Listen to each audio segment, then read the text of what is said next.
Yeah, so it's a critique of liberalism here in this third part, and specifically he's looking at social and democratic socialism, which are to the left of liberalism.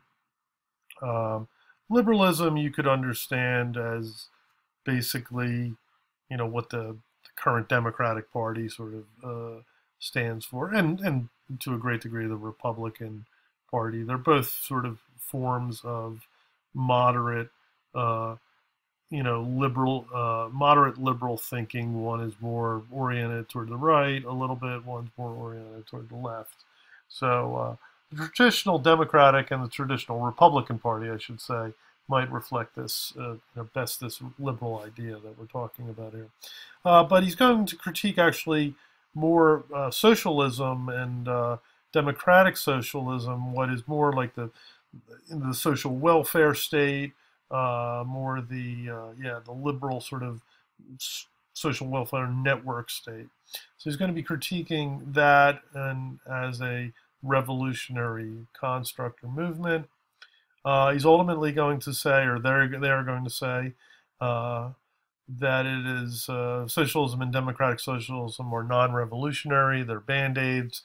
They actually prop up capitalism more than they try to bring it down. So socialism is about reforming capitalism, making capitalism work.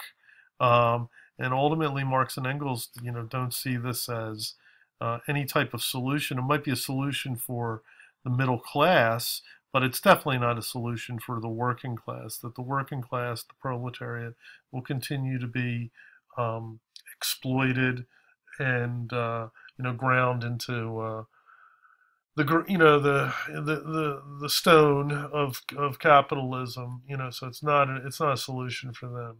So anyway, they start off by giving this history lesson, talking about feudal socialism. Uh, so again, this is feudal socialism as compared to feudal communism. So there is this, socialism that people were, pushing for during the feudal times against aristocrats.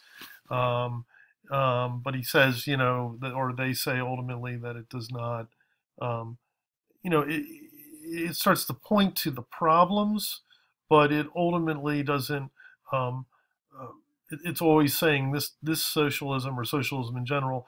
It might point out the problems, but socialism does not act on the problems or does not act decisively on the problems or act in a radical revolutionary way to solve the problems of capitalism and democratic society.